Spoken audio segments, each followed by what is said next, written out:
안녕하세요 여러분, 반갑습니다. 연희의 새곡식입니다. 지난 새곡식 메뉴 62강에서는 간증 시리즈 25번째로 평촌에 사시는 김지연님의 어느 바보에게도 역사하시는 주님의 애틋하고도 짠한 맛 어떠셨는지요? 오늘 역시 별난 음식점에서만 맛볼 수 있는 새곡식만의 신선하고도 충격적인 맛 무엇일까요? 지난 60강에서 그간 잘못 해석해오던 성경구절 그리스도의 머리는 하나님, 남자의 머리는 그리스도, 여자의 머리는 남자, 이건 무슨 뜻일까?의 연속편으로 남자, 여자 얘기예요. 오늘 새곡식 메뉴 63강에서도 남자 없이 여자 없고 여자 없이 남자 없다고? 이건 또 무슨 뜻일까? 의 놀라운 맛, 심오하고도 짜릿한 맛을 음미해 볼까요? 사랑하는 애청자 여러분, 여기에서 남자와 여자는 우리가 알고 있는 남자 여자 성을 얘기하는 게 아닌 것 기억하시죠? 남자는 남자의 부활 생명으로 나팔절의 성물이고요. 이들은 공중재림시 그리스도의 몸인 지체로서 머리이신 그리스도와 연합하는 자들이에요. 하늘에 속한 교회고요. 우편보좌에 앉는 우리 안의 양이에요. 천년왕국 때 그리스도의 제사장으로 천국 시민을 다스린답니다. 그럼 여자는 누구를 상징하나요? 네, 맞아요. 여자의 부활 생명으로 지상 재림시 예수님을 구원주로 맞이하는 속죄물의 성물이에요. 땅에 속한 교회고요. 좌편 보좌에 앉는 다른 양에 해당되어요. 천년왕국 때는 하나님의 제사장으로 남자의 부활 생명인 하나님의 아들 후사인 그리스도의 제사장들을 섬기는 하나님의 종들이에요. 이들 모두 창세 전 어린 양의 생명책에 기록된 자들로 첫째 부활에 참여하는 자들이랍니다. 이 두 신분들은 영원한 영적 물적 세계가 결합된 새하늘과 새 땅에서 일반 계층인 전국 시민을 다스리는 특별 계층의 신분인 것도 기억하시죠? 그러면 오늘의 새곡식 메뉴 남자 없이 여자 없고 여자 없이 남자 없다고 에서 나오는 남자 여자란 도대체 뭔 뜻인지 그 뜻의 깊은 맛을 함께 음미해 보려고 해요. 그러나 주 안에는 남자 없이 여자만 있지 않고 여자 없이 남자만 있지 아니하니라. 이는 남자가 여자에게서 난 것 같이 남자도 여자로 말미암아 났음이라. 그리고 모든 것은 하나님에게서 났느니라. 이 성경 말씀 역시 세상 지식으로는 참 풀리지 않았던 말씀이었는데요. 새곡식을 먹고 나니 이젠 알 수 있을 것 같아요. 예전엔 이렇게 알고 있었답니다. 여자가 남자에게서 난 것 같이의 뜻은 여자 역시 남자의 정자로부터 난 것이니 여자가 남자에게서 난 것이구나. 그리고 남자도 여자로 말미암아 났음이라. 이 뜻은 남자들이 여자인 엄마에게서 났잖아요. 그러니 다 여자에게서 난 것이라고요. 남자 여자 모두가 다 하나님의 시이니 서로 무시하지 말고 존중하라는 뜻으로 알았거든요. 정말 혼적인 세상 지식의 해석이었어요. 그런데요, 하나님께서 시시하게 초등생이 알아야 할 남자 여자로 말씀하는 것이 아니고요. 비유인 거였어요. 예수님께서는 비유가 아니면 말씀하지 않으셨잖아요. 사랑하는 애청자 여러분, 이 남자와 여자는 생명나무의 완성과도 아주 깊은 관련성이 있는데요. 그 맛도 잠시 에피타이저로 맛을 볼까요? 이 생명나무의 완성이란 뭘까요? 이것은 창세 전 하나님께서 감추인 구속사의 비밀인데요. 마지막 때 다 풀어주셨답니다. 이것은 부활이랍니다. 여러분, 우리 피조물인 인간은 태어나면 죽게 되잖아요. 왜냐하면 하늘나라에는 혈과 육을 가지고는 못 가기 때문이에요. 부활의 생명, 즉 영원한 생명으로 태어나야만 갈 수 있거든요. 그러면 어떻게 부활이 가능할까요? 그 길을 예수 그리스도께서 열어주셨답니다. 할렐루야!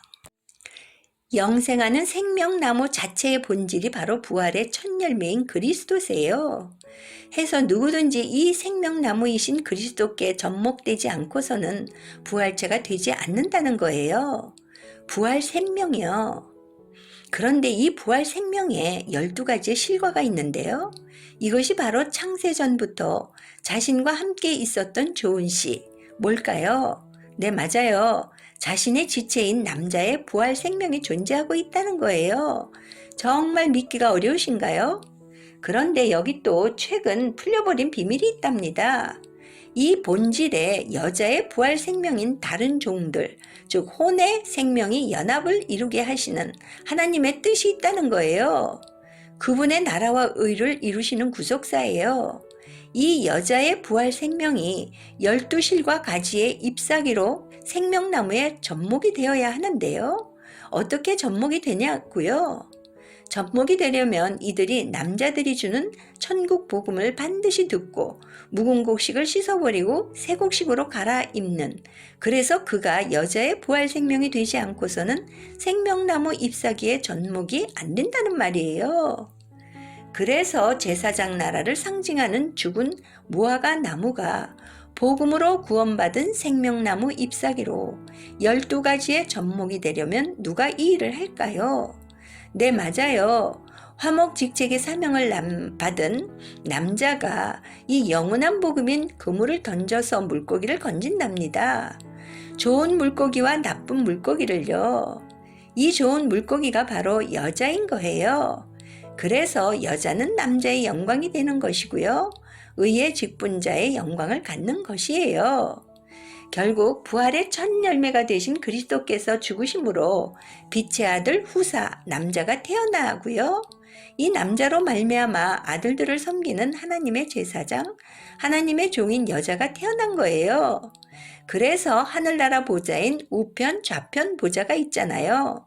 그 우편엔 남자를 상징하는 빛의 아들들, 좌편엔 여자를 상징하는 하나님의 종들, 모두 다 새하늘과 새 땅에서 필요한 존재예요. 이들은 하나님께서 창세 전부터 계획하신 열매들로 남자와 여자의 남은 자를 추수하는 비밀인 것이에요. 이런 심오하고도 깊은 뜻을 모르고 살았는데 이제라도 새 곡식을 통해 이 뜻의 진정한 맛을 알게 되어 얼마나 기쁜지요. 할렐루야! 사랑하는 애청자 여러분, 또 풀리지 않았던 남자, 여자의 얘기가 성경 구절에 나오는데요. 이왕의 맛을 볼까요? 남자는 하나님의 형상과 영광이니 라는 말씀에서 이 남자는 또 누구일까요? 여기서 남자는 예수 그리스도인데요. 이건 또 무슨 뜻일까요? 하나님의 형상과 영광이라는 것은 그리스도가 하나님의 본체의 형상이라는 것이에요. 왜일까요? 예수 그리스도가 하나님의 본체이기 때문이에요. 이 말인즉 그분이 하나님의 본체이며 그분은 하늘에 속한 교회의 머리라는 뜻이니까요. 하늘에 속한 교회의 몸인 지체도 있어야 하잖아요. 누구일까요? 네, 맞아요. 성령의 인침을 받은 자, 창세전 그리스도 안에 있었던 좋은 씨, 그분의 몸된 지체도 머리와 몸이 한 성령 안에서 하나가 되면 이 완전한 하나님의 본체의 형상이 드러나는 것이 되는 것이죠. 할렐루야! 이 머리와 몸인 지체가 만나야 완전한 하나님의 형상이 되는 거네요. 그래서 공중에서 혼인잔치도 하고요. 신랑 신부의 연합이요. 하나가 되어 완전한 형태를 갖추는 것이요. 그러면 7절 후반부에 그 머리에 마땅히 쓰지 않거니와 여자는 남자의 영광이다 해서 여자는 남자의 영광이라는 것은 무엇일까요? 이 남자를 통해서 하나님의 종인 여자를 하나님과 화목시켰기 때문이에요. 다시 말해서 물고기인 여자를 어부인 남자가 하나님과 화목시키는 사명을 가졌기에 여자는 남자의 영광이라 했네요. 바로 이것이 생명나무 12가지의 실과와 생명나무 잎사귀의 연합을 이루는 생명나무의 완성에 대한 계시를 이야기하는 것이랍니다. 정말 마지막 때 늦은 비 성령의 기름 부음 없이는 깨달을 수 없는 깊은 하늘나라의 비밀이에요. 열방에서 이 방송을 애청하시는 여러분, 오늘 새곡식 메뉴 63강 남자 없이 여자 없고 여자 없이 남자 없다고? 이건 또 무슨 뜻일까? 의 놀라운 맛, 심오하고도 짜릿한 맛을 보셨는데요. 어떠셨는지요? 역시 별난 음식점에서만 제공하는 신선한 맛이에요. 그럼 다음 시간에도 영원한 복음인 새곡식의 맛 기대해 주실 거죠? 간증도 많이 보내주시고요. 앞으로 간증은 영원한 복음을 만난 이후의 삶을 중점적으로 듣고 싶어요. 아직 빨간색 구독 버튼을 누르지 않으신 분 계시네요. 아하, 카톡방에서는 구독이 안 된다고요? 맞아요. 유튜브 연희의 새곡식으로 직접 들어가셔서 지금 꾹 눌러주시고요. 좋아요도 눌러주세요. 댓글도 달아주시면 아주 힘이 된답니다. 설명란에 관련된 동영상을 게시해 놓았으니 꼭 한번 클릭해 봐 주시고요. 주변 분들에게도 많이 공유해 주세요. 지금까지 연희의 새곡식이었습니다. 여러분 안녕히 계세요.